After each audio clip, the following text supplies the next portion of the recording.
안녕하세요. 빅주시론 대학의 미전입니다. 9월 25일 오늘의 빅주시 뉴스를 시작합니다. 오늘도 변함없이 미국 주식 투자의 정석을 지키고 있는 미존에 오신 것을 환영합니다.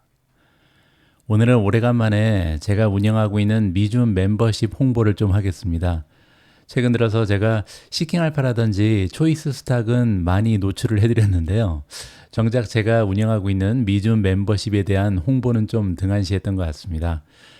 미존 멤버십 가입이 조금 확신이 없으신 분들께서는요. 여기 보시면 327개의 후기가 올라가 있습니다. 밴딩에서 운영하고 있는 멤버십 중에 이렇게 많은 후기가 올라가 있는 프로그램은 없다고 합니다. 그만큼 정말 많은 멤버분들께서 후기를 작성해 주셨는데요. 여기 클릭하시면 다양한 멤버분들께서 올려놓으신 후기가 있기 때문에 여러분들 한번 찬찬히 읽어보시고요. 정말 이 멤버십이 나한테 필요한 그런 프로그램인지 판단을 해 보셨으면 합니다.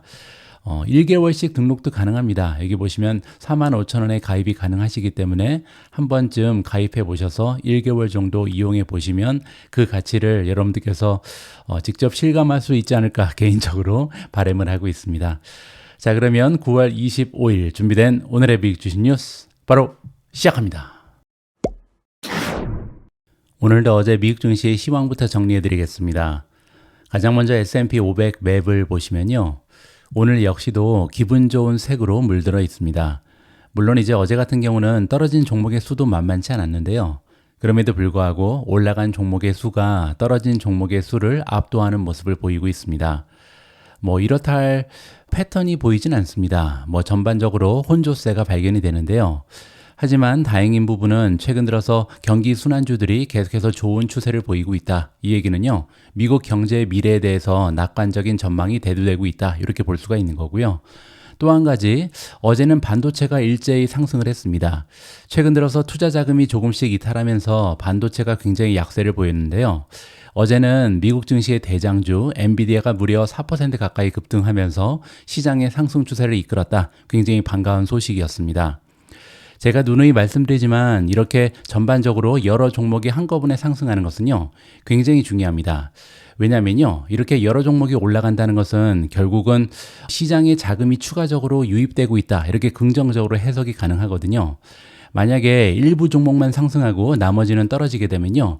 이 얘기는 같은 자금이 계속해서 한쪽으로 몰리고 있다. 이렇게 해석이 가능하고요. 그렇게 되면 결국 일정 종목, 일정 섹터가 고평가를 받게 되면서 그 자금이 결국은 저평가된 섹터로 옮겨갈 가능성이 높거든요. 따라서 이렇게 전반적인 상승 추세 이어지면서 계속해서 마켓 폭이 넓어지는 것은 굉장히 반가운 현상이다라고 개인적으로 판단을 합니다. S&P 500의 마켓 프레스 다시 한번 확인해 보시면요. 무려 79.1입니다. 따라서 거의 80% 가까운 주식이 지금 현재 추세가 굉장히 뛰어나다. 단기적으로 50일 이평선 이상으로 주가가 올라가 있다라는 반가운 소식을 다시 한번 확인해 볼 수가 있겠습니다. 오늘은 오래간만에 빅스 지수를 볼 텐데요. 빅스 지수도 많이 떨어졌습니다. 지금 현재 15.39를 가리키고 있는데요. 200일 이평선이 14.78에 와 있거든요. 따라서 조금만 더 하락을 하면 이제 드디어 200일 이평선 이하로 빅스 지수, 공포 지수가 떨어질 가능성이 높다. 이 부분도 굉장히 긍정적이죠. 제가 예전에 몇 번 보여드렸는데요. 이렇게 공포 지수가 200일 이평선 이상으로 올라간 당시에는 항상 조정이 있었습니다. 따라서 이번 조정도 조만간 마무리되고 있다. 이렇게 긍정적인 평가가 가능하겠죠.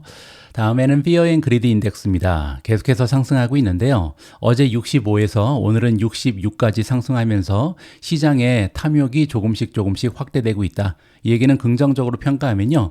투자자들의 심리가 굉장히 개선되고 있다라고 볼 수가 있겠습니다.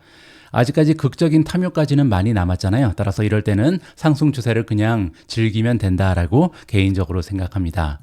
3대 지수의 움직임을 보시면요. 다우존스는 플러스 0.20% 상승했고요. S&P 500은 플러스 0.25, 나스닥은 0.56% 급등하면서 가장 좋은 추세를 만들어냈습니다. 최근에는 비트코인도 굉장히 좋죠. 어제도 추가적으로 상승하면서 63,849에 가 있습니다. 따라서 전반적으로 모든 자산이 한꺼번에 상승하는 굉장히 기분 좋은 장세인 거죠.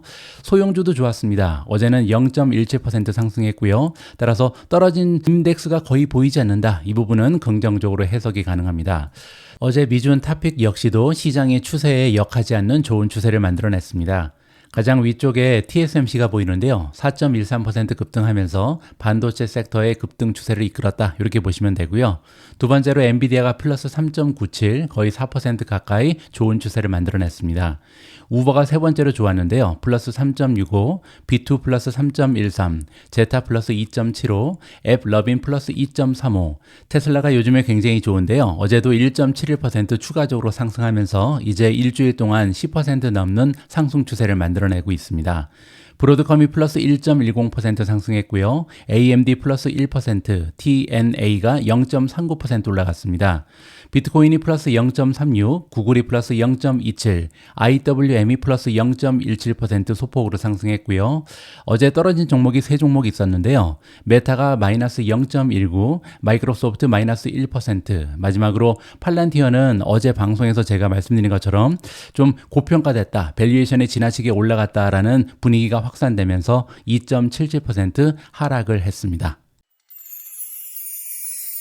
오늘도 어제 시장을 이끌었던 거시적인 뉴스부터 전달을 해드리겠습니다. 어제 미국 증시는요, 사상 최고치를 또다시 경신했습니다. 그리고 이렇게 좋은 추세를 만들어낼 수 있었던 이유는 바로 중국발 뉴스에 있는데요. 중국의 강력한 부양책으로 인해서 미국 증시가 달렸다. 이러한 뉴스를 먼저 읽어보도록 하겠습니다. 화요일 주요 미국 증시는 투자자들이 미국 내 소비자 신뢰도 하락 소식을 뒤로하고 중국의 새로운 경기 부양책에 주목하면서 상승세로 마감했습니다. 어제 미국 증시의 모습을 한마디로 지금 정리를 해줬는데요. 어제는 배드뉴스 하나 그리고 굿뉴스 하나가 있었던 거죠. 배드뉴스는요, 미국 내 소비자 신뢰도 지수가 발표가 됐는데 생각보다 많이 떨어졌습니다. 따라서 자칫하면 증시가 약간 움츠러들 수도 있었는데요. 다행히 중국에서 커다란 호재가 발생하면서 상승세로 마감됐다. 이렇게 보시면 되겠죠. 따라서 결과적으로 S&P 500 지수 그리고 다우 지수는 사상 최고치를 경신했습니다. 앞서 미국의 소비자 신뢰지수가 3년 만에 최저치로 떨어졌다는 컨퍼런스 보드의 발표 이후 증시는 하락세를 보였습니다. 그러나 밤사이 중국 중앙은행이 세계에서 두 번째로 커다란 경제, 중국 경제를 지원하려는 노력으로 중국 주식, ETF, 석유 및 기타 원자재와 중국에 관련된 미국 상장 기업이 상승세를 보였다. 따라서 중국발 뉴스 때문에 전반적으로 글로벌 증시가 좋았다. 이렇게 보시면 됩니다. 그 결과 S&P 500은 0.25% 상승한 5,732, 다우지수는 0.2% 상승한 42,208을 기록했고요. 원자재를 비롯한 S&P 500의 5개 업종은 상승을 했고요. 금융을 중심으로 한 6개 업종은 하락을 했습니다. 또한 엔비디아가 4분기 블랙웰 GPU 출하가 가까워지면서 상승 추세를 보이면서 나스닥 지수는 0.56% 굉장히 좋은 추세를 보였다. 이렇게 정리해주고 있죠. 중국의 중앙은행은요, 지급 준비율을 2020년 이후 최저 수준으로 인하했습니다. 이 얘기는요, 돈을 계속해서 시장에 풀겠다는 얘기죠. 앞으로 유동성이 굉장히 풍부해질 것이다. 중국의 경제를 살릴 것이다. 이러한 발표가 있었던 거고요. 어려움을 겪고 있는 부동산 시장을 지원하기 위한 노력을 발표했습니다. 따라서 광산업체인 프리포트 맥모란, 캐터필라, 니오, 라스베가스 샌즈 및 기타 중국 노출 주식이 상승했다. 중국 관련주가 어저께 신나게 달렸다. 이렇게 보시면 되겠습니다.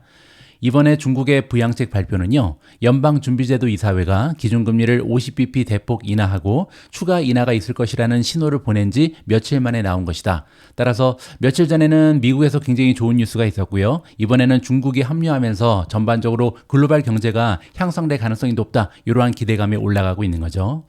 캐피탈 이코노믹스의 애널리스트 줄리안 에반즈 프리차드가 나오는데요. 팬데믹 초기 이후에 가장 중요한 인민은행의 경기 부양책이다. 따라서 이번에 굉장히 커다란 규모의 경기 부양책이 발표됐다. 이렇게 평가합니다. 하지만 이것만으로 충분하지 않을 수 있다라고 얘기하는데요. 올해 공식 목표인 5% 성장률을 회복하기 위해서는 더 많은 재정 부양책이 필요할 수 있다라고 덧붙였습니다. 다음에는 나스틱스의 수석 이코노미스트 게리 응인데요. 이번 조치는 다소 늦은 감이 있다. 조금 더 빨리 움직였어야 되는데 중국의 중앙은행이 좀 늦었다는 거죠. 하지만 늦어도 안 하는 것보다는 훨씬 낫다. 당연한 얘기를 하고 있고요. 앞서 화요일 컨퍼런스 보드는요. 소비자 신뢰지수가 98.7로 하락하면서 2021년 8월 이후 가장 커다란 하락폭을 보였으며 컨센서스 103.9를 큰 폭으로 하회했다. 이렇게 좋지 않은 뉴스를 밝혔습니다. 여러분들 잘 알고 계신 것처럼 소비자는요. 미국 경제의 70%를 담당하거든요. 따라서 소비자 신뢰지수 아니면 소비자들의 심리지수가 굉장히 중요한 하나의 경제 지표다. 이렇게 우리가 이해를 하면 좋을 것 같습니다. 이 부분에 대해서는 잠깐 부연 설명을 좀 드리고 싶은데요. 어제 또 다른 기사에서도 미국 소비자 신뢰 지수가 3년 반 만에 가장 커다란 폭으로 하락했다. 부정적인 타이틀이 발견이 되죠. 자, 그런데 실제로 Consumer Confidence Index 소비자 신뢰 지수를 과거 역사랑 비교해서 보면요. 지금 현재 수준은 몇 개월 전보다는 많이 떨어졌음에도 불구하고 역사적인 평균보다 높은 수준에 가 있다는 것을 우리가 직접 확인해 볼 수가 있겠죠. 따라서 3년 반 만에 가장 큰 폭으로 하락하긴 했지만 지금 현재 심리가 그렇게 나쁜 것은 아니다. 소비자들의 신뢰 지수는 아직까지 건강한 수준이다라는 것을 우리가 직접 도표를 통해서 확인해 볼 수가 있었습니다. 자, 이제 정말 중요한 것은요. 오늘부터 금요일까지 발표될 여러 가지 보고서입니다. 일단 오늘 같은 경우는요. 아주 중요한 어닝 실적 발표 하나가 있죠. 마이크론 테크놀로지가 어닝을 발표하거든요. 마이크론 테크놀로지의 어닝 결과에 따라서 인공지능의 미래에 대한 기대감이 올라갈 수도 있고요. 오히려 떨어질 수도 있죠. 따라서 인공지능 수혜주들한테 굉장히 중요한 어닝이다. 이렇게 보실 수가 있고요. 오늘은 또한 메타가 메타 커넥트 이벤트를 개최합니다. 여기에서 이제 AI, VR 그리고 메타버스의 향상된 모습을 선보일 예정에 있기 때문에 이 부분 역시도 주목할 만하다. 테크주들이 굉장히 좋은 소식을 접할 가능성이 높다. 이렇게 우리가 기대를 해볼 수가 있겠죠. 자, 그리고 내일은 정말 중요합니다. 아침 8시 30분에 두 가지의 중요한 지표가 발표가 되죠.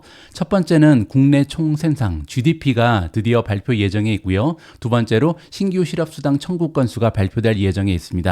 따라서 목요일에 두 가지의 지표를 우리가 확인해 봐야 된다. 이렇게 보시면 되고요. 마지막 금요일 아침 8시 30분에 8월 달의 근원 PCE 물가 지수가 발표가 되거든요. 따라서 앞으로 발표되는 보고서의 내용에 따라서 미국 증시의 분위기가 갑자기 좀 냉각될 수도 있고요. 계속해서 달리는 추세를 유지할 수 있다. 이렇게 이해가 가능합니다. 실제로 지금 현재 미국 증시의 분위기는 너무나 좋아졌습니다. 제가 앞에서 시장의 폭이 계속해서 넓어지고 있는 것은 새로운 투자 자금이 시장으로 유입되는 긍정적인 신호다. 이러한 설명을 드렸잖아요. 실제로 미국 증시로 달려드는 투자자들이 많이 있다라는 기사 내용이 발견됩니다. 이 얘기는요, 포머가 발생되는 거죠. 따라서 포머가 발생되게 되면 미국 증시가 급등할 가능성이 높아진다. 긍정적으로 기대가 가능합니다. 투자자들은 금리 인하를 매수했다. 무슨 얘기인지 한번 들어보시죠. 뱅크 오브 아메리카의 주식 및 퀀트 전략가인 질 캐리 홀이 나오는데요. 이 전문가에 따르면 지난주 미국 증시의 자금 유입은요, 약 2년 만에 최대 규모였다고 합니다. 따라서 엄청난 투자 자금이 지금 시장으로 유입되고 있다. 이렇게 얘기하는 거죠. 뱅크 오브 아메리카에 따르면 고객들이 69억 달러 상당의 주식을 매입했고요. 이는 2022년 10월 이후 최고 수준이다라고 합니다. 따라서 굉장히 많은 투자 자금이 유입되었다. 반가운 소식이죠. 그 이유는 우리가 잘 알고 있는 것처럼 지난주 연방준비제도의 대규모 금리 인하로 인해서 투자자들의 낙관론이 강화되고 있고요. 트레이더들이 주식을 사들이면서 다우존스 그리고 S&P 500이 사상 최고치를 경신했습니다. 가장 큰 승자는 유틸리티 섹터였다고 합니다. 이 섹터는요, 2008년으로 거슬러 올라가는 뱅크 오브 아메리카의 역사상 가장 커다란 주간 유입액인 12억 7천만 달러를 기록했을 뿐만 아니라 앞으로도 더 좋은 성과를 낼 것으로 기대가 된다.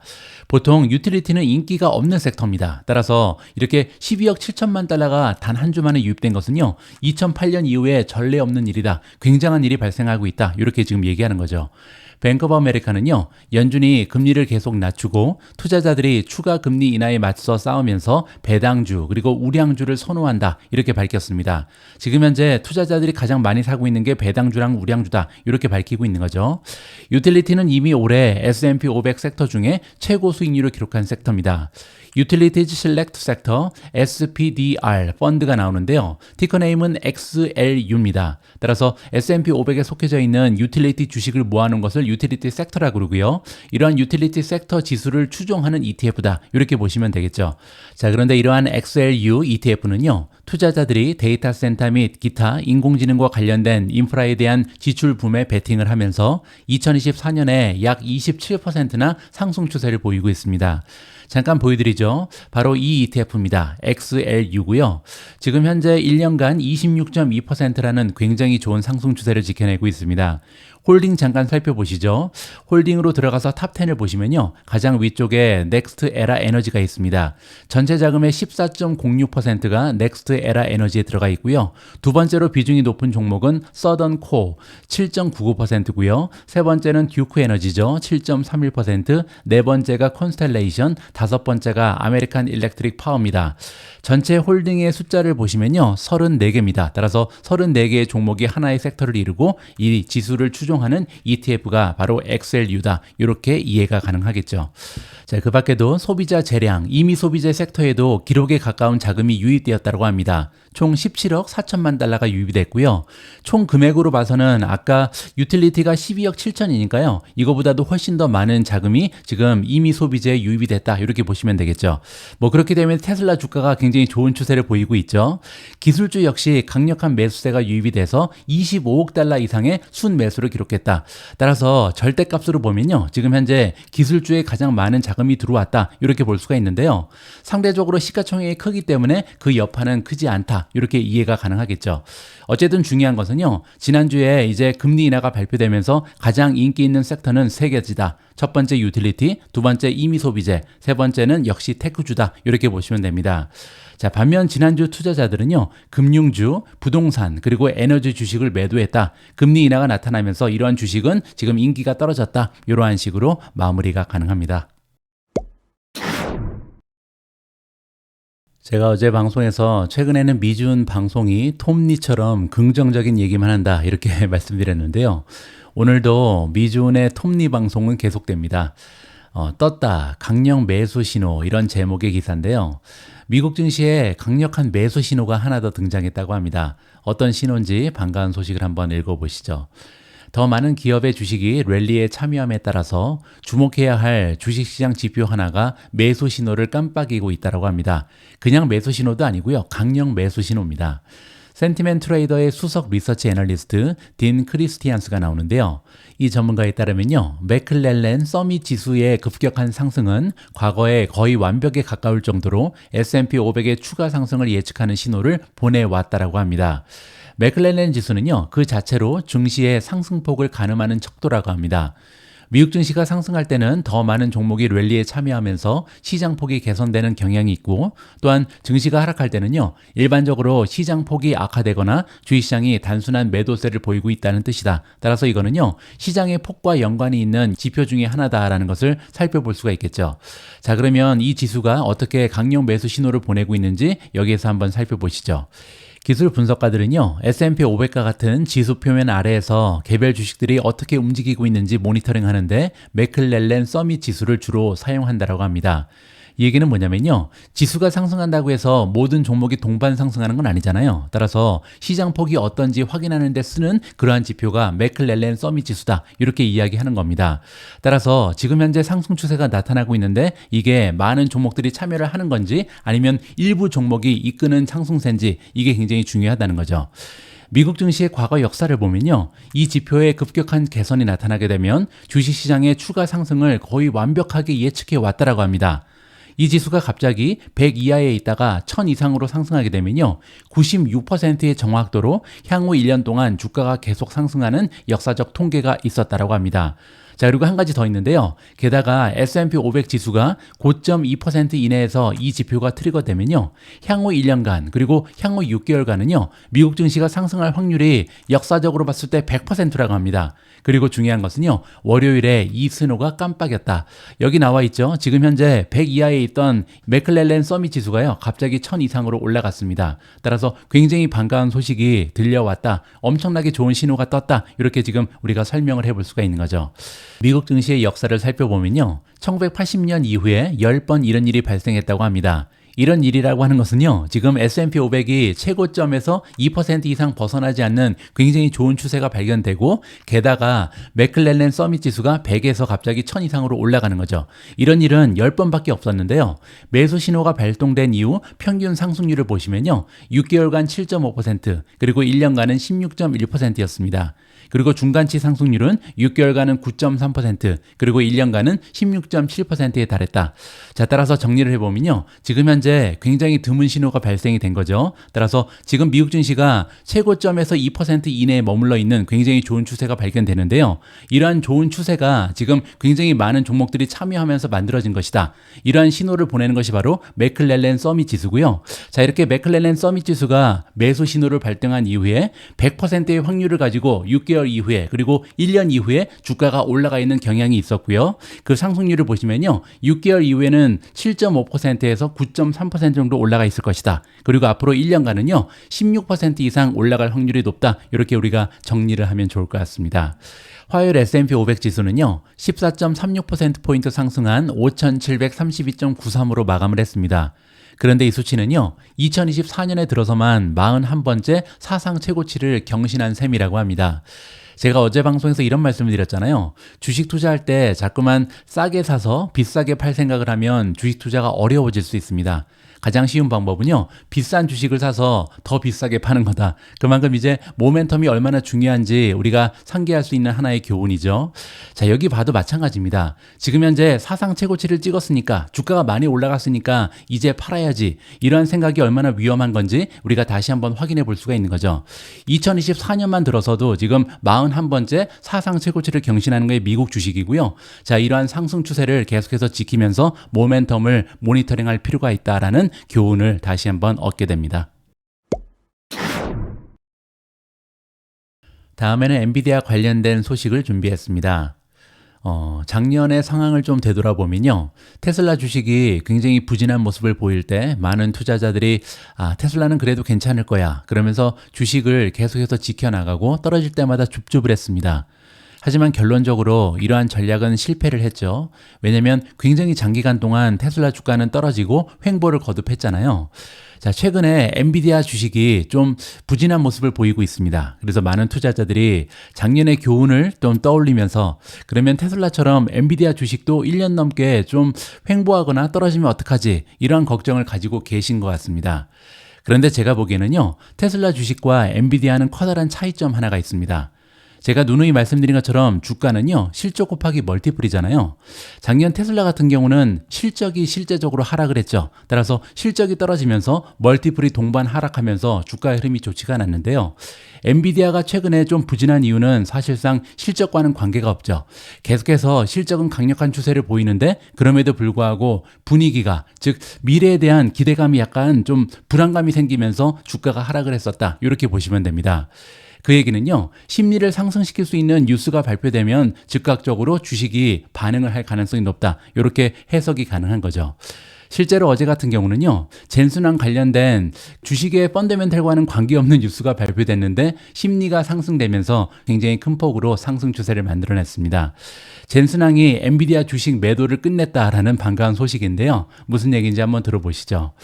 엔비디아 젠순환 CEO는요. 미리 준비된 계획에 따라 7억 달러 이상을 현금화한 이후 당분간 칩 제조업체의 주식을 매각하지 않을 것으로 보입니다. 젠슨항은 3월 중순에 2025년 1분기 말까지 최대 600만 주를 매각하는 거래 계획을 채택한 바가 있습니다. 이게 뭐냐면요. 기업의 내부자들은 그 주가 조작을 피하기 위해서 이제 규정이 되어 있는 거죠. 따라서 앞으로 1년간 얼마나 많은 주식을 팔지 미리 그 계획을 제출하게끔 되어 있는데요. 젠슨항이 3월 초에 밝힌 겁니다. 앞으로 1년 동안 나는 600만 주 팔 거다. 이러한 계획을 제출을 했다. 이렇게 보시면 되고요. 자, 그런데 새로운 규제 신고에 따르면요. 젠슨항은 6월 13일부터 9월 12일 사이에 거래가 급등하면서 예정보다 몇 달 앞당겨 이 기준을 달성했다고 합니다. 이 얘기는요. 계획에 맞춰서 이미 주식을 다 팔아버렸다는 거죠. 따라서 6월부터 9월 사이에 젠슨항이 많은 주식을 팔면서 이 주가 하락을 주도했다. 이렇게도 우리가 이해할 수가 있겠습니다. 자, 어쨌든 내부자가 미리 계획된 구조에 따라 주식을 매각할 수 있는 10b5-1 계획에 따라 매각이 이루어졌음에도 불구하고 화요일 이러한 소식이 전해진 이후 엔비디아 주가는 4% 가까이 반등하면서 상승세를 보인 것으로 보입니다. 이 칩 제조업체는요, 올해 주가가 140% 이상 상승을 했고요. 인공지능 붐 최대 수혜자가 되었다. 우리가 알고 있는 사실이죠. 별도의 서류에 따르면요, 이번 매각 이후에도 젠순항은 현재 7,540만 주의 엔비디아 주식, 그리고 다른 신탁 및 파트너십을 통해서는요, 무려 7억 8,600만 주의 주식을 보유하고 있는 것으로 나와 있습니다. 회사의 최신 위임장에는요, 젠순항이 회사 지분의 3.8%를 보유한 최대 개인 주주로 등재가 되어 있는 사항이고요. 제가 주식을 평가할 때 가장 중요한 것 중에 하나는요, 과연 창업자가 계속해서 CEO를 맡고 있는가, 이 부분도 굉장히 중요하다는 말씀을 몇 번 들었는데요. 테슬라도 그렇고 엔비디아도 그렇고 메타 플랫폼도 그렇고요, 이렇게 창업자가 계속해서 기업을 이끌다는 것은 굉장히 중요한 하나의 가치의 척도다, 개인적으로 판단합니다. 자, 이번에는 주식 모멘텀을 좀 살펴보도록 하겠습니다. 엔비디아가 드디어 스트롱 바이까지 올라갔습니다. 26가지 지표 중에 매도 의견은 단 한 가지도 없고요. 10가지는 중립, 그리고 16가지는 매수를 주장하면서 강력 매수를 받고 있습니다. 지금 현재 Relative Strength Index는 55.46입니다. 따라서 이제 갓 50을 넘었잖아요. 따라서 갈 길이 멀다. 앞으로도 꾸준히 달릴 여력이 많이 남아있다. 긍정적으로 평가 가능하겠죠. 자, 하지만 주가 차트를 보면요, 조금은 우리가 기다릴 필요가 있어 보입니다. 왜냐면요, 지금 엔비디아는 전형적으로 삼각형을 보이고 있는데요, 이 삼각형이 최고점은 계속해서 떨어지고 있고요, 최저점은 계속해서 올라가고 있죠. 따라서 만나는 지점에서 만약에 위로 상승하게 되면 상승 추세가 굉장히 좋은 추세로 발전될 가능성이 높고요, 만약에 만나는 지점에서 떨어지게 되면요, 그 또한 한동안은 하락 추세가 지켜질 수 있다. 따라서 중요한 시점이 다가오고 있다는 것을 우리가 기술적인 분석을 통해서 살펴볼 수가 있었습니다. 다음으로 준비된 기사는 우버 관련된 소식인데요. 우버 같은 경우는 제가 작년부터 굉장히 오랫동안 미준 탑픽에 포함을 시켰습니다. 그런데 최근에 잠깐 탈락을 했었죠. 우버의 모멘텀이 약화되면서 조금은 어려운 모습을 겪었었거든요. 하지만 최근에 한두 달 전에 다시 우버를 미준 탑픽에 재포함시켰습니다. 그때 제가 가지고 있었던 투자 논리를요, 이번 기사를 통해서 좀 깔끔하게 정리해 볼 수가 있을 것 같습니다. 레이몬드 제임스라는 투자 기관이 나오는데요, 우버에 강력 매수의 등급을 두였습니다. 그냥 매수도 아니고 강력 매수, 굉장히 좋은 평가를 해준 건데요, 과연 어떠한 투자 논리가 있는지 확인을 해 보시죠. 레이몬드 제임스는 최근 우버 테크놀로지, 도어대시, 리프트에 대한 커버를 재개하는 동시에 인스타카트에 대한 커버를 시작했다라고 합니다. 기경제를 이끌고 있는 대표적인 기업들의 커버를 시작했다, 이렇게 보시면 되고요. 레이몬드 제임스에 따르면 로봇 라이드 투자 논리에 근거해서 강력 매수 등급으로 우버에 대한 커버리지를 재개했습니다. 여기 나와 있는 로봇 라이드는요, 로봇 택시랑 비슷한 거죠. 근데 로봇을 이용해서 라이드 비즈니스를 구축한다, 이렇게 보시면 되고요. 이 보고서에 따르면 우버를 진화하는 자율주행 교통 환경의 핵심 플레이어로 포지셔닝하고요, 구글 웨이모어의 파트너십이 미래 성장의 원동력이 될 것이다, 이렇게 예상을 밝히고 있습니다. 따라서 앞으로 자율주행 시대가 본격화되면요, 그 중심에는 우버가 있을 것이다, 대표적인 수혜주다, 이렇게 얘기하는 거고요. 그러한 근거 중에 하나는 구글이 운영하고 있는 웨이모어의 파트너십이다, 이러한 의견을 제시하고 있는 거죠. 우버의 규모, 특히 월 1억 5천만 명 이상의 플랫폼 활성 사용자로 구성된 광범위한 고객 기반은요, 자율주행차, 특히 로보택시의 활용도를 높이는데 중요한 자산으로 여겨지고 있습니다. 굉장히 중요한 얘기가 등장했는데요. 예전부터 제가 플랫폼 기업이 가지고 있는 가장 확실한 경제적 해전은 네트워크 효과다, 이러한 말씀을 드린 적이 있죠. 네트워크 효과라는 것은요, 하나의 플랫폼을 이용하는 사용자의 수가 늘면 늘수록 이 플랫폼의 가치는 오히려 커진다, 이러한 이론입니다. 자, 그런데 최근 들어서요, 플랫폼의 가치가 네트워크 효과로 인해서 점점 더 강력해지고 있습니다. 왜 그러냐면요, 생산성이 확대되고 있거든요. 가령 예를 들어서 유튜브를 한번 생각해 보죠. 예전에는요, 새로운 유튜버, 저 같은 사람이 새롭게 유튜버가 돼서 새로운 고객을 확보하는 게 굉장히 수월했습니다. 왜냐면요, 생산성이 굉장히 저조했거든요.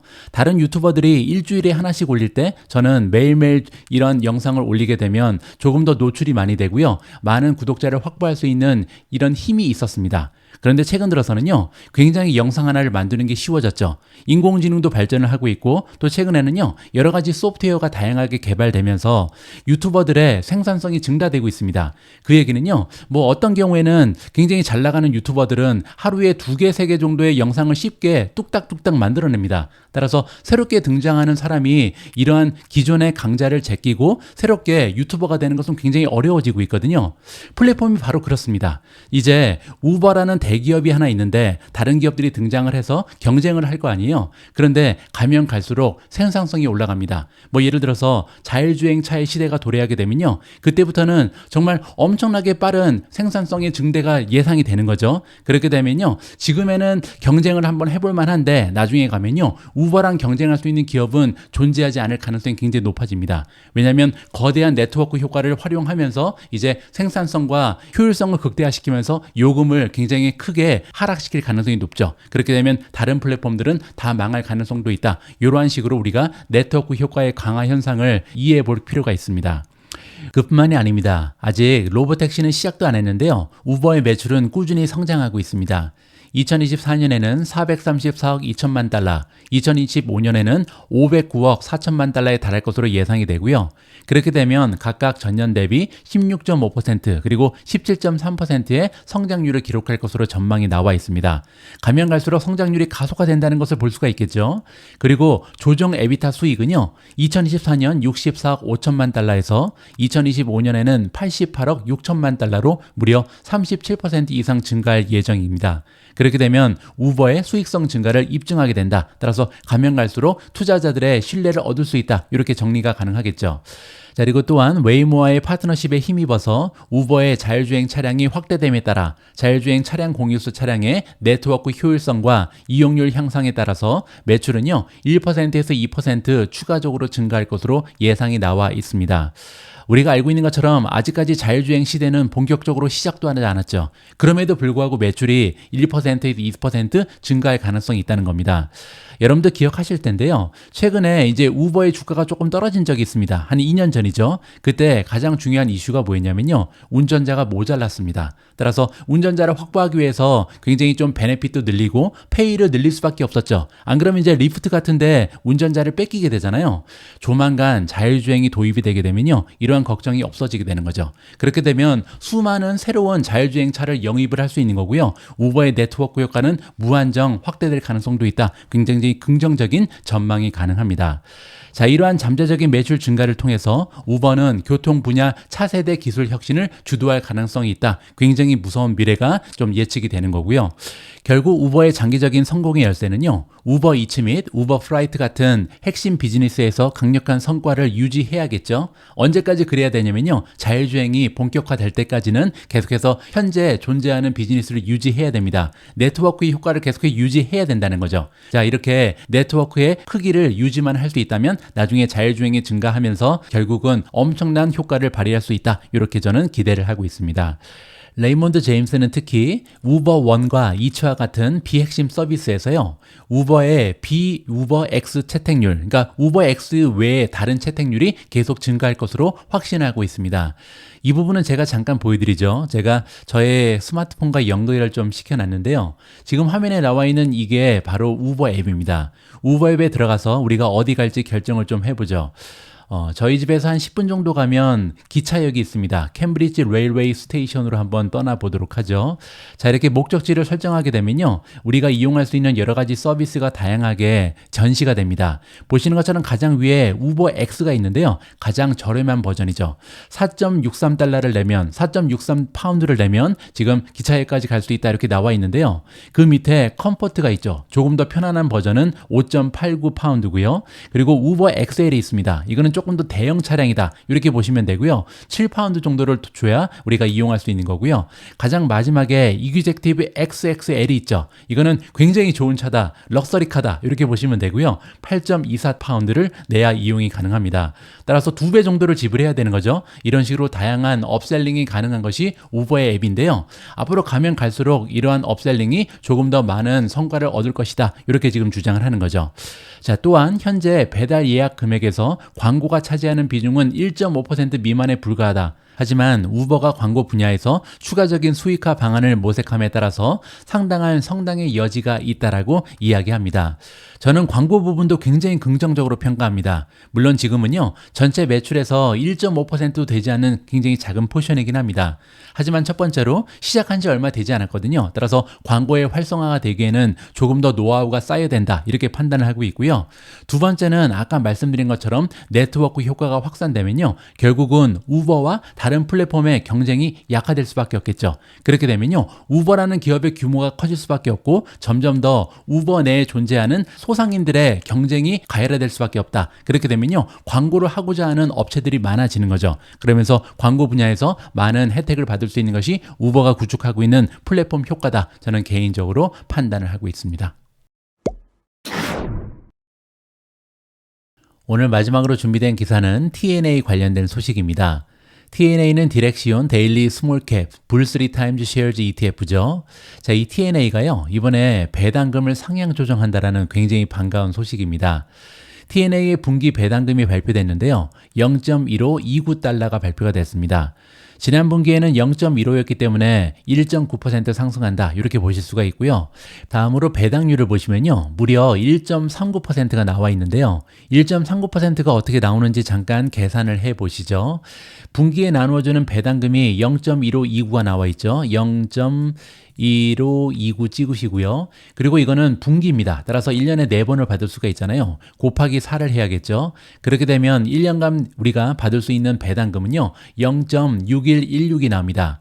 자, 이러한 배당금을요, 지금 현재 주가로 나눠야겠죠. 44.06 기준으로 해보도록 하겠습니다. 나누기 44.06, 그리고 나서 곱하기 100을 해야겠죠.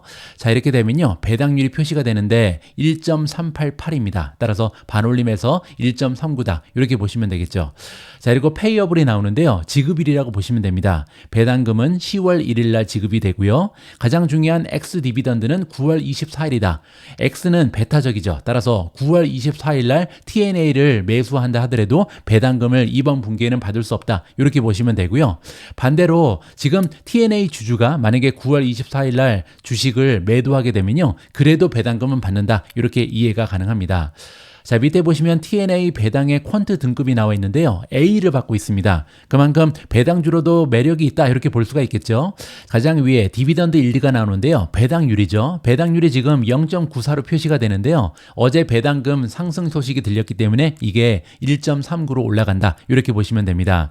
두 번째로 배당 성장률이 굉장히 좋은데요. 과거 12개월 동안은 무려 13.89% 배당을 상승시켜줬다. 배당 성장률이 굉장히 좋다, 이렇게 보시면 되고요. 과거 3년간은 무려 242.39% 배당을 올려줬습니다. 따라서 배당 성장이 이렇게 들쑥날쑥한다는 것을 여기서 확인해 볼 수가 있는 거죠. 자, 그리고 밑으로 내려가서 하나만 더 보여드리죠. 여기 디비던드 그로스가 0으로 나와 있는데요. 이 얘기는 뭐냐면 배당 성장률이 높은 대신 배당 성장이 들쑥날쑥한다는 겁니다. 올려줄 때도 있고 올리지 않을 때도 있다, 이런 식으로 이해가 가능하겠죠. 자, 다음에는 TNA의 모멘텀 지표를 보도록 하겠습니다. 26가지 지표 중에 단 한 가지만이 매도를 주장하고 있고요. 10가지는 중립, 15가지의 지표는 매수를 주장한다. 따라서 TNA의 모멘텀이 굉장히 좋은 상태다, 이렇게 이해가 가능하겠죠. 다음에는 TNA의 1년 주가 차트를 보고 계신데요. 한동안 여러분들 잘 알고 계신 것처럼 소형주는 횡보를 했습니다.